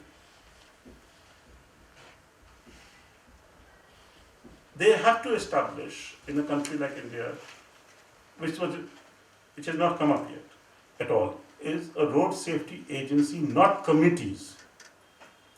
You have to have a road safety agency with professionals with an objective of it being staffed by 250 people in 5 to 7 years. These 250 people have to be permanent employees of the government with service conditions like CSI or universities to slowly build up expertise in the area. Similar state centers. At least 20 research centers in IIMs and IITs and other institutions. Because if you establish 20 research centers by 5-6 people each, my suspicion is 2 will be good. In any country like India or China, you have to believe in large numbers that by chance alone, you get some good people. If you establish 2, the chances are quite high that you'll get all donkeys. But if you establish 20, by chance alone, you'll get some good people. So, this idea that we have one center should work, it doesn't work that way. Because we are like anyone else. Some of us are horrible, some of us are lazy, some of us are good. So you have to take chances. And if you have a large number, you get some good people. And to spread some of these messages, we've started a new NGO. Please visit this website, www.icu.org, with a very low budget so that we don't have to do too much. We will accept donations, but to spread what I've said here and more. Our council is of 12 of the best known people in the world from 5 continents to put truth on the website. Thank you very much.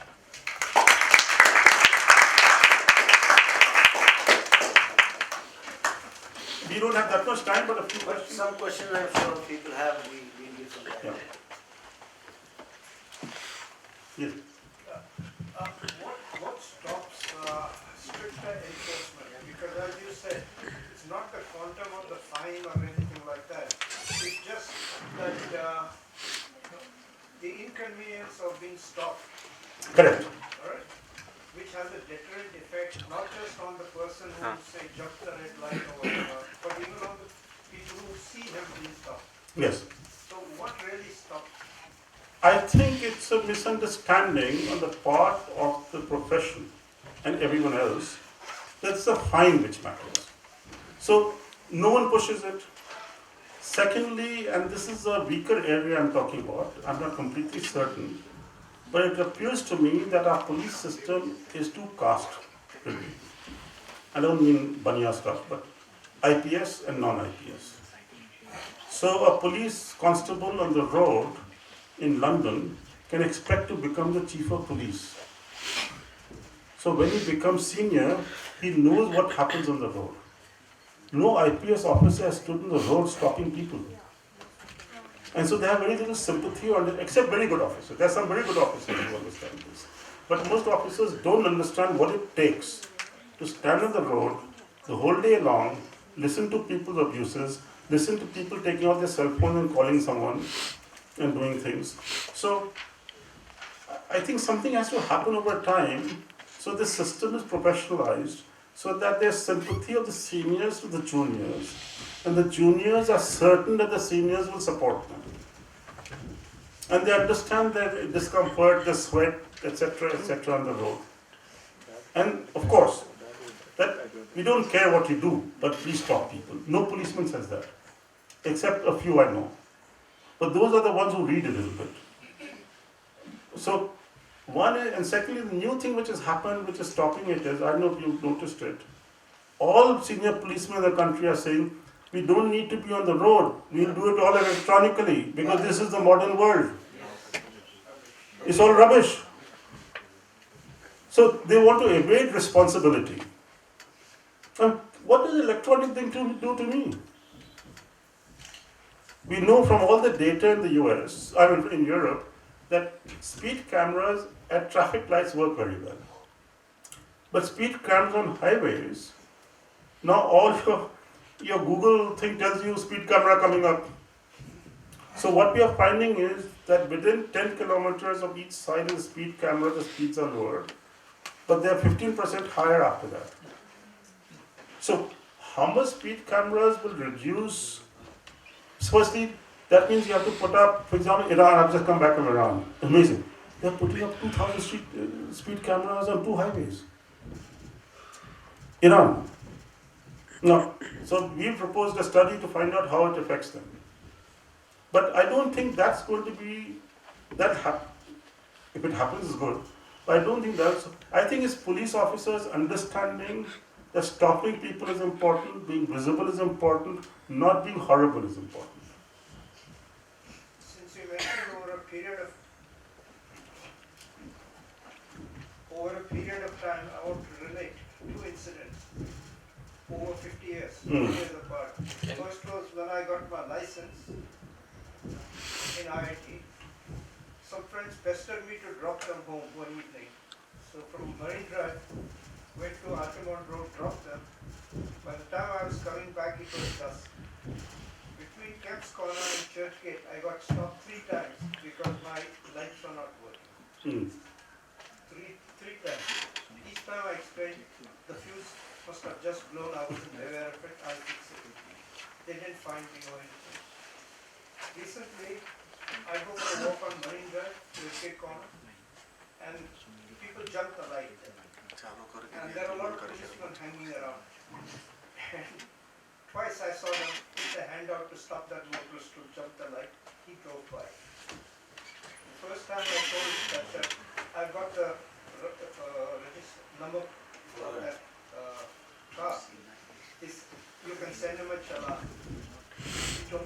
क्या फायदा साहब चालान भेजने के लिए budget नहीं है.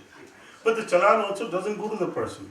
See, the fellow on this, the junior officers in the thana know that. And the second instance, it was a khaki chap. And I asked him, why don't you stop those guys who jumped the lights? He says, this was before the 2014 election. He says, instructions to go easy on these lawbreakers. Just to consolidate what you're saying, I've been lucky enough to have been a consultant under at least 4 dictators. Gaddafi, Saddam Hussein, Marcos, and Suharto. And I spent 3 months in each one of those countries as a consultant on safety, and when they were in power. Each one of those countries had very strict punishment laws. The worst was, though I like Gaddafi, the Libyan law, no, not law, because he was not head of state at that time. He was the leader of the revolution. But he used to give speeches, and he gave a speech that became law. Someone else was in charge. So he gave a speech that this is very unfair that people kill people. So if there's an accident, the driver should stay in jail until the other person is released from the hospital. So it was very strict, and I looked at the data from the police records. There were very few accidents and pedestrian deaths. Looking at traffic, and from my experience, I could not believe that they had such a low pedestrian death rate. I had a very good friend in the main hospital in Tripoli, and their hospital records 4 years ago were much better than the best hospital in India today, computerized by the IIT WHO code. So we did a pattern analysis of those injury cases in which could probably have only come from road accidents and not falling from stairs or first floor. It turned out to be a large number. They were all recorded as falls, because then he called his cousin who was a policeman to his home for dinner, so he explained, sir, the punishment is so bad. So when there's an accident, the two families and us get together, we do justice. And it's not recorded. So in all those 4 countries, accidents rates were very low because accidents were not being recorded. So once you make the law very tough, crime disappears from the books. And secondly, accidents are not a crime mostly. So it's a very tough issue, which no one knows how to handle, because the public opinion, the judge's opinion, the police officer goes contrary to what is known. And like playing everyone knows how to play tennis, everyone knows how to play cricket, and how to bat and bowl and do better than the fellow in the field watching television. It's the same with traffic. Everyone knows what to do. So that's been a bane internationally. That's why it took 70 years for the West. Even today, the parliamentarians and judges say the opposite of experts. But because there's a larger collegium of experts, they're able to push policy through official public sector systems. You've destroyed the public sector system in this country. There are no jobs. If I produce a PhD in traffic safety, where does he get a job? Larsen Toubro won't give him a job. Whereas in the US, he'll get a job at National Traffic Safety Authority. So when I say public sector, I don't mean Air India. I mean public service systems where you need experts, where middle class people who want steady jobs can go from the university. Anyway, so those are longer term issues. Yes, there was a question somewhere. No? Yes. We talk about the helmet. What about the cyclists? Nowadays, I think you have cyclists going at a higher speed than they did earlier. And you need to wear a helmet because I think... You don't have to go to higher speed. People at higher speed hit you. So even if you're standing still on a bicycle. So bicycle helmets, the nice bicycle helmets, reduce deaths by about 20-30%. If pedestrians wore bicycle helmets, we reduce pedestrian deaths by 20-30%. So it's a question of what public is willing to tolerate in terms of laws. I'm not talking about bicycle helmets and pedestrian helmets yet, because they call me complete cuckoo then. But they are useful. Yes, sir.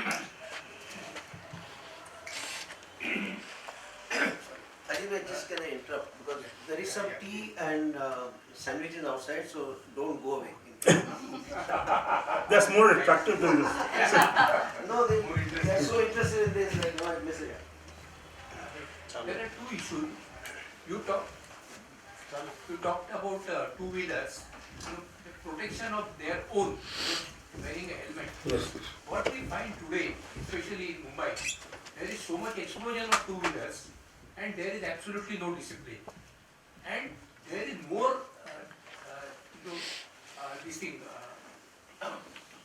damage to the other people, like the pedestrians or even the other vehicles. Correct. Because they don't follow the discipline. They don't follow the end discipline. They jump the signals. Pedestrians cannot cross. They come from the other side on the road.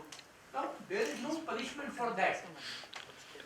So that In the we are looking more at their safety than the safety of others. No, That is actually, what is whether we unfortunate. look at someone else's safety or not, they should wear helmets. But being unruly, it is there in the 1939 Act, forget 88 Act. There's everything there in the British 1939 Act to keep those motorcycles in place. According to the law, according to 1939 Act, 1939, not 88, you cannot park your car unless there's a sign that parking is allowed on government property. All of you don't follow that, don't talk about motorcyclists. No, what I'm coming All of to- you park illegally. What I'm coming to is that police today are giving more attention towards not wearing the helmet, but they are not bothered about two-wheelers not following the discipline. They're not What I'm saying bothered is about... the priorities are not in Sir, place. I agree with you 100%, but the problem is they're not bothering about people who own Mercedes either. Mercedes kill more people per car than motorcyclists do. Yeah, but there are few Mercedes. I don't care. If I kill more people, I'm more responsible. Yeah, isn't it? So the point is, we got the statistics for that also. If you take all the people killed, then the car is just slightly less than the motorcycle. So car is a bigger culprit than the motorcycle in the number of people killed. So as a Prime Minister, I would say the motorcycle is not so bad actually for the population if they wear helmets, even after the indiscipline. But the car is really bad. It also pollutes much more. It kills more people through pollution as a Prime Minister. As a father, I will not let my daughter buy a motorcycle because it's more dangerous for her. So there is a societal problem. That is, in a poor country, how do you solve problems overall? There's a conflict of interest. And so when we can't pick on each individual breaking the law. Law is enforced better when the most powerful people, then the richest people are caught first. Because if I'm caught, I say, usko to nahi pakda, jo abhi ja raha tha, mohon dalu. So the point is, you can't start with the bottom. In all meetings in India, everyone only talks about the bottom. No, there's a one citizen of the city who killed someone, and he's got away. In public eye, in newspaper eye. Now, so we have to be a little humble about this. I'm only saying that if we are going to look at the safety, we must look at this part I also, understand, which but- can cause damage to others. I am a very stupid, practical person. That is, I will first do things which are possible. I think it is possible to enforce a helmet law. I don't think so. It's so possible very easily tomorrow to control people who think they are important. And secondly, especially motorcycles. I've been a motorcyclist 20 years of my life. I've had 3 accidents. I broke my knee, skinned my elbow. It didn't change my behavior. I drove even more rashly after that. Because for a young person, driving who likes motorcycles, a motorcycle is amazing, especially if you have a girlfriend behind you. Don't tell me to drive unrashly. Will I drive rashly when I'm 70 years old? So please expect young people to do horrible things. I did them all my life. No father, no teacher could control me. Okay, so we have to do things. So if you have speed breakers, you have narrow roads, you have footpaths, etc., and enforcement, things will change. But we can't control a hugely unfair, class-ridden society so easily. Second point is regarding the. Excuse me. one more Yes. Just My car got towed away. Sorry, I'm car got thrown away. this is horrible. Should I pay for it? And keep it brief instead of, questions would be better than. Just one small thing. In the new Motor Vehicle Act, Yes. you said that only these have been multiplied, the penalties.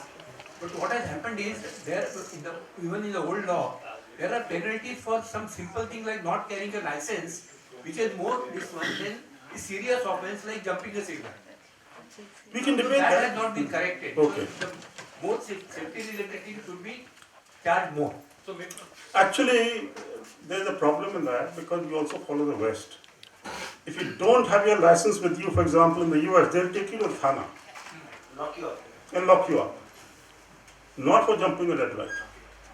So, these are things which we have to some things get borrowed. And if you think they are wrong, we should change them. We'll take a question from behind. For the Yes, sir. there are two questions. One is what is your opinion about separate lane for the motorcycles, particularly in the city area?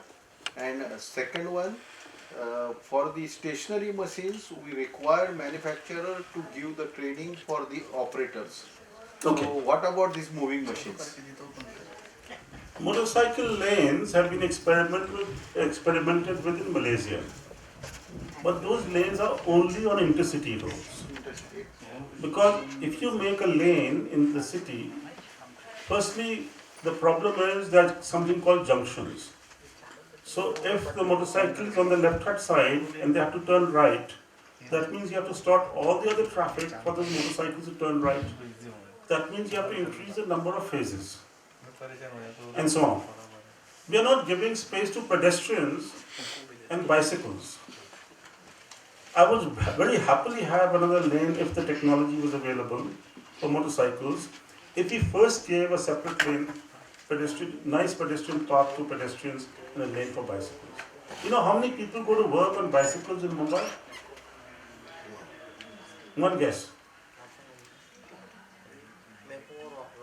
10%. 3.5% of the population. Of the trips, about 6-7%. What is interesting is that as many people go on bicycles as cars in Mumbai, but none of you would know it because you don't see them. And these are Mumbai government figures. So the interesting thing is that we have to do a lot of work to understand what's happening for finding solutions. And who are the people? What are they doing? If you bother people who are the weakest and they start breaking laws, the policeman cannot do anything. The policeman can check people if 6 people are breaking the law at a junction. If 50 people are breaking the law at a junction, what do? They can't do anything in China. You look at a junction in China, a small city, the policemen stand, people are doing what they feel like in a place like China. So, this idea that under the Danda people do things is absolutely wrong. As far as traffic is concerned, official China death rate is wrong. The estimates are they are not much better than us in a communist country. Yeah. So, what is your opinion regarding having a formal road safety education in our country? Because as of today, we do not have a kind of a formal road safety education in our country.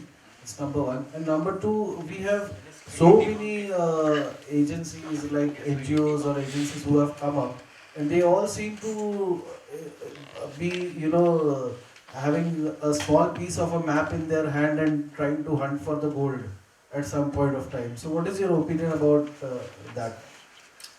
The first question I can answer, the second I don't know enough about. The first one is that, as I mentioned right at the beginning, all Western countries had formal education from 1930 to 1970. It did not make any difference. Education has very little role in road safety. We know that. for a fact. And I, as a teacher, I don't want formal education, please. As it is, you do communal education, you get value education, please let me teach my mathematics. My students don't know mathematics. I want enough time to teach people what I'm supposed to teach in my university. Don't give me rubbish to teach more. And a bad teacher will teach it badly, a good teacher will teach it. So don't give me value-added stuff to teach. I want to teach things which are simple and factual. What will I teach in road safety? Stop at a red light. Who does not know how to stop at a red light? What will I teach? Obey the traffic law. Who does not know that? What will I teach? Drive within speed limits. Who does not know that? What will I teach? If I teach road safety, I'm wasting my time completely. Teach children not to run across the road. All of you say you just saved your life. So what are we going to teach? There is nothing to teach, which people don't know. And the worst thing to do in education is to tell people what they know. If I gave you a lecture this afternoon and you know everything, you'll go back grumbling, what an idiot. And these idiots paid him to come from Delhi. I have to say something which you don't like or like, which is new. So teaching something which people know is the worst thing you can do. The students know that teacher is a fool. क्या पढ़ा रहा है? उनको बिल्कुल समझता है. So we know that as teachers, we are asked to teach so much rubbish that students hate us. And means we have so much evidence. You can teach, but I can bet my whole pension for the rest of my life, it won't reduce accidents. With that much certainty. Oh yeah, Firoza. One more. There was something about training bus drivers. So maybe here and then. It was just I'll answer that. Okay. There is no evidence in the world that driver education reduces accidents. Zero. As a matter of fact, drivers who are trained very well first have more accidents in the first 3 years. For example, the best trained police drivers who are trained to chase thieves and so on, in their private lives they have more accidents than other people. All sports car drivers in their private lives have more accidents than other people. Drivers trained to drive VVIPs have more accidents in private life than others. So all expert drivers have more accidents in their private life because they become much more confident and make mistakes and drive faster and take faster curves. For professional drivers, we have evidence from the West that tractor trailer drivers, difficult vehicle drivers need some training. But they actually become good drivers after 2 years, 3 years. All the learning is done on the road. My suspicion is that in India, most of the people who eventually start driving trucks long distance, they've been cleaners and assistants and sitting in the truck for 2, 3, 4 years. So when they start driving trucks in India, my suspicion is they're better drivers than American drivers when they get their license. Because all the driving experience comes from experience on the road.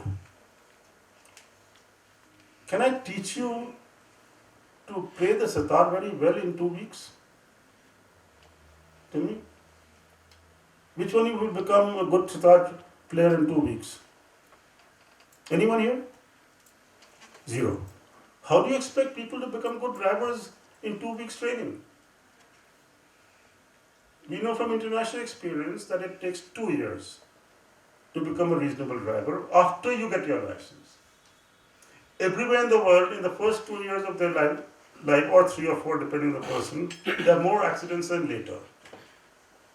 That's why there's a concept now in many cities and countries called graduated driver licensing. So what they're doing is, first take a learner's license, then you're going to take a middle license, which is there for 2 years or 3 years. In the middle period, you have curfews.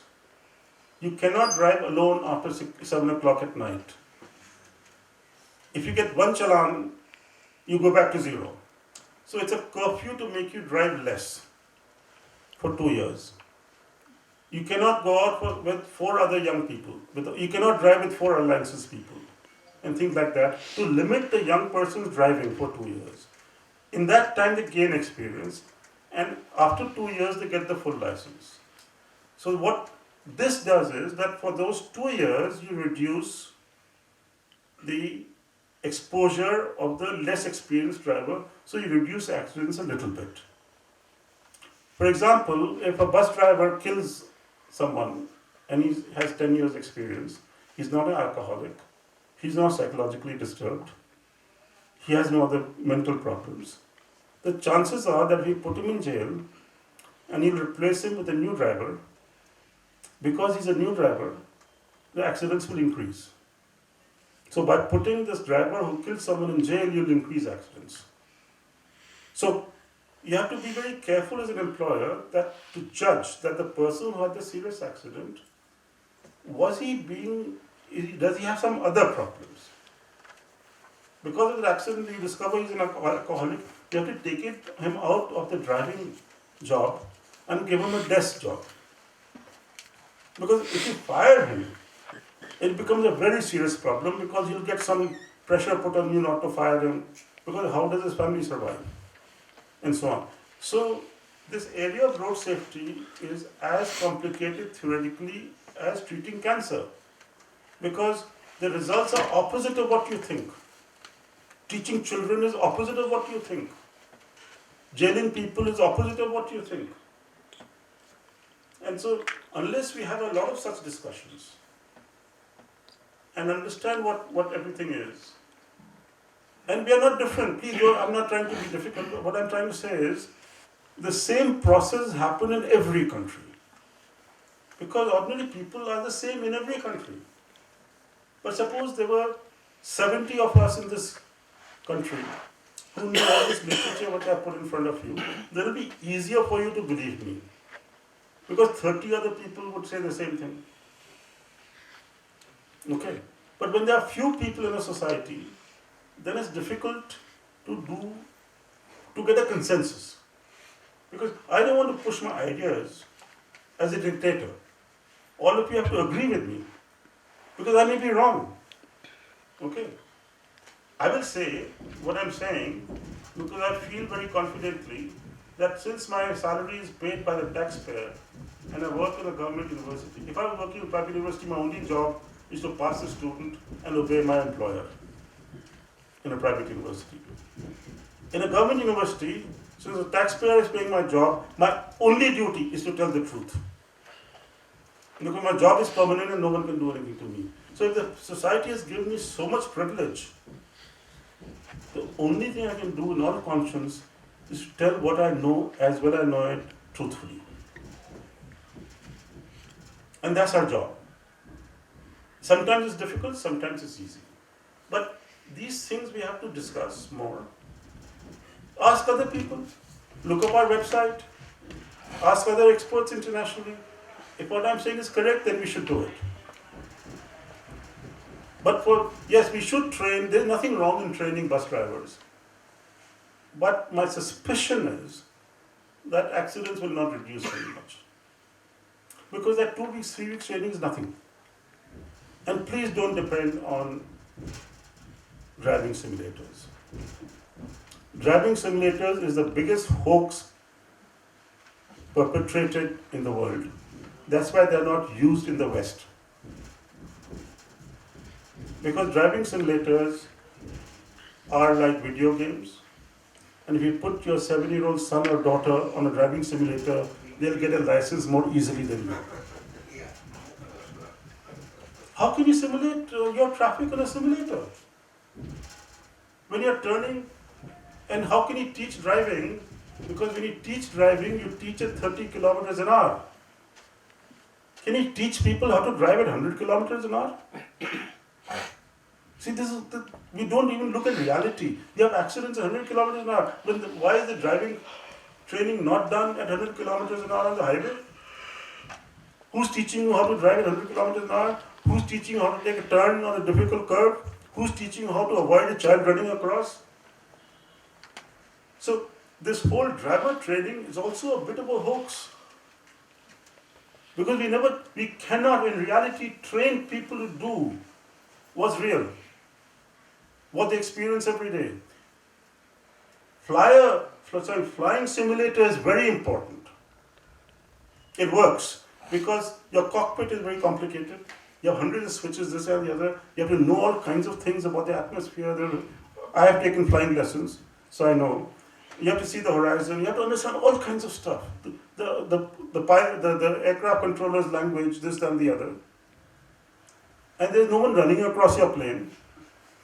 There's no buffalo standing there. And so on. And as long as in the air, it's very simple. All accidents take place, or not all, almost all, 90% or 95% of aircraft accidents take place only close to landing and close to takeoff. Because that's the only difficult part of flying. The opposite of driving. So, yeah. Sir, I'm very happy to hear saying here the simulator is worst. I'm also agree with you because last 3 years I'm developing simulator. And I know that what is the difficulty because I want to make myself as a proper simulator, as a trainer, not a game. That is my primary aim. That's why I know that what you are saying here, because whatever my experience, I am not fully satisfied. Once I am satisfied, then and then only I will approach it. Right now I am developing car simulator and I know that two-wheeler simulator it is very difficult for me also, and whatever simulator is available, I know that it is not a realistic feeling and balancing also. That's why if plane pilot has trained by the simulator, it is only one difficult task. Now on road so many accidents and I want to avoid that. Then how can I want to train that proper driver as an expert? Because I want to train mentality. I want to feel his behavior should be controlled proper way, and as the time of before getting license he should know that is my moral responsibility, that is my own and my family responsibility. I want to get a license. Listen, if people were worried, just a minute, I have to cut you off. If people were worried about moral responsibility, we would not have the politicians we have. We would not have the bureaucrats we have. We would not have the sons and daughters we have. I know how many things which are completely immoral, though my parents had told me not to do them, though my teachers had told me. So let's not talk about moral responsibility. I'm fed up at my age of talking of moral responsibility. I know some people in this room smoke. I'm chewing tobacco just now. Where's my moral responsibility? So this idea of moral responsibility is hogwash. As teaching, it's a society's atmosphere which creates moral responsibility. Secondly, there is no good driver, no bad driver. Can you make everyone in the population a good sitar player? Please tell me. If you can't do that, you cannot create good drivers. You have to design the road and the system and the enforcement for bad drivers. That is our experience of 70 years across the world. If you are successful, I wish you get the Nobel Prize. I will try my best.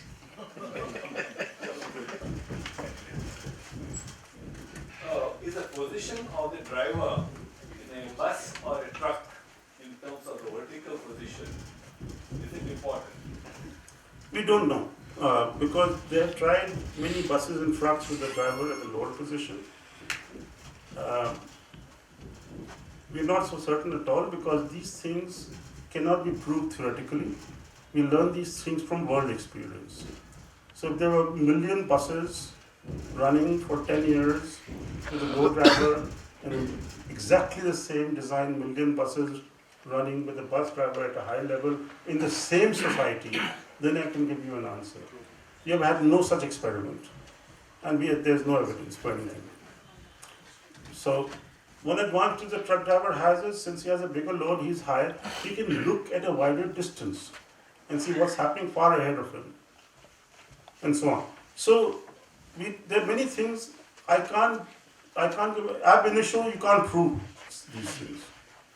So all of us in this field, I've been in this field for 70 years now, that's all I've done since I was 25. There is nothing we can say from theory. It is all from statistics. only thing we can say from theory is education doesn't work, driver training doesn't work, for very good reason, theoretically. Since it's come up, I'll explain. When you're driving, you can talk to your passenger, okay? And remember everything the passenger says when you reach your destination. Can you remember everything you saw on the road? No. Opposite never happens.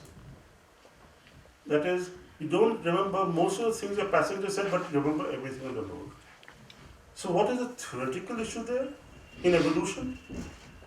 Where is this driver task going? Because when you're talking to your passenger, it's a cognitive task. Your brain is remembering things, putting them in memory cells. When you're driving, where is this task going so you're forgetting it?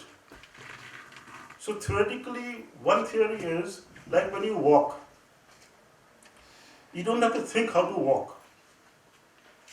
You can keep talking to your friend while walking. You don't remember anything on the walk. That means this through evolution, you're walking, you're being careful, etc., how to move your legs is part of your genetic capability, and it goes to the basal part of your brain, which is reptilian. And it's automatic. So one theory is that because we have no experience of speed as a human species, moving at speeds above 15 kilometers an hour is only 100 years old for most people.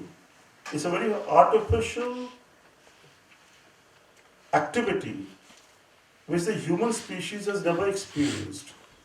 So this experience of speed may be going to that part of the brain where all the drug effects also go. At the addiction center of the brain. So heroin, alcohol, tobacco, speed all go there. And so if they're going to this part of this is all theory, please, I'm just sharing it with you. There's no proof for it yet, through evolution theory. So if it's going to that part of the brain, that means speed is like an addiction. And you see small children, zoom, zoom, zoom. Where have they learned this from? With a little toy car. So it's possible, not proven, as a theory, that speed is an addictive. If it's an addictive, you can't teach people not to do it. Like you cannot teach people to stop drinking alcohol when they're alcoholics. They have to be treated chemically, physically, hospital, forcibly. You can't stop. I'm still chewing tobacco. Everyone tells me, my wife tells me, my daughter tells me, everyone tells me, are you stupid? Teaching has not helped me stop because it's going to my addiction center. So it appears that this may be doing the same. And that's why education doesn't help that much, theoretically, number one. That's why it's so exciting, like other addictions. Secondly, when we do anything semi-automatically, like driving, walking, anything, there has to be an algorithm like in a computer in the brain. For that algorithm to form, like anyone who knows artificial intelligence or self-learning systems and so on in computers here, to get that algorithm and that script somewhat perfect, for simple things, the computer has to do 500,000 iterations. And that's what our brain does. When we learn to walk in the first 3 years of our life. After walking, firstly, it is partly genetic, in the genes. No one can stop you from walking, no matter how often you fall. It's a part of genetic necessity that you learn to walk.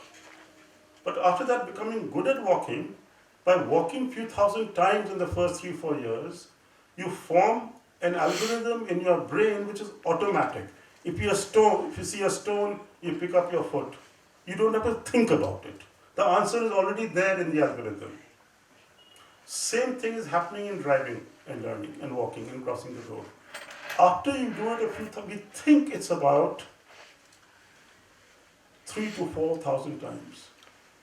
So after you take 3,000, 4,000, 5,000 trips, depending on the person, so some people it may be 6,000 times.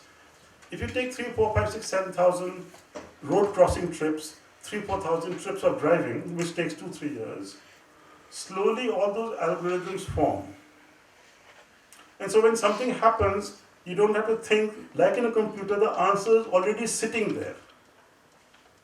And it pops out in a fraction of a second for you to do the correct thing. Now, that algorithm can't be done in 2 weeks on any training program, whether computer or human. You have to go through those 3,000 experiences for 2,000 different events to go into your brain for the algorithm to form. For example, in judging speed. The only way you can judge speed is by relative movement. When you look at a plane in the air, you can't see it moving because you have no reference. So how do we judge speed? It takes about a human being about 7-8 years to judge how to learn speed in the first 7-8 years of your life. So parents who are very careful of their children and don't let their children out, their children have a very hard time at the age of 6. Beggars' children who are living in the street learn within a year how to operate on the street. No one has taught them. It's the algorithm forming in the brain by 5,000 observations or 10,000 observations. Now, I can't say that I put my child on the road like a beggar to learn. So that's why we have to make rules and make roads safer. Because it cannot be, there's no shortcut to it. And unless we understand this, we'll all waste our time trying to do things which will not work. There are very strong theoretical reasons for this and what's happening. And human beings, and this is also a very serious philosophical point, if we knew how to teach people and make them do things according to our teaching, all of us will be ruled by dictators. Because these dictators will tell us what to do very cleverly. The fact that we have democracy is because we do not listen and we cannot be taught. Please understand that. We should not be able to teach, except mathematics. So, because otherwise, how will you have to, if someone, like Hitler did, like some of the people are doing here, you can teach people for a short period of time. But they learn, they'll stop listening to you. That's our safety factor. So, as a teacher, I'm saying this after 50 years, please do not depend on brainwashing people, which is called teaching. If my students didn't rebel against what I do in class, I wouldn't have had some geniuses sitting in California. Some of those students were the biggest people who rebelled against me in class. I have great respect for them because they had their own brains and didn't listen to me. So, please, I mean, it's a very simple but useful thing to know that don't depend too much on teaching. Depend on humanity, depend on people having atmosphere to do the correct thing. If the atmosphere is not there to do the correct thing, all of us don't. I'm scared of saying many things in this hall today because of the atmosphere around me, which I said 10 years ago. It's not what I don't know, it's the atmosphere. So, it's a complicated world, and unfortunately I'm a complicated field. And it's a new field. Few things in our field are very scientific. Most of it is statistical and experience of very few years, 50 years. We don't know enough. I've just told you a little bit we know. Other things we don't know I haven't even talked about. Thank you.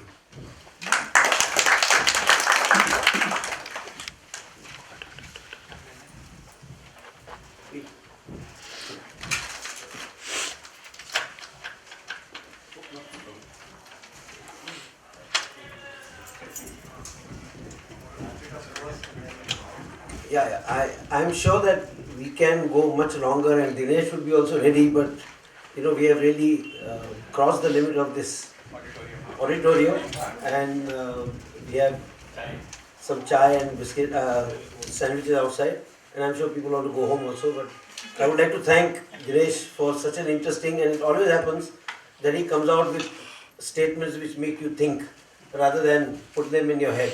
So that's very important what he said, that we, and he admits, I'm not sure about it, but that's really the truth. And I think we take away a lot from such a lecture. And I would like to thank you on behalf of Parisar and all the audience who came here. Thank you for coming. And I'm sure that we will at least remember some of the things which we learned this evening. Thank you very much.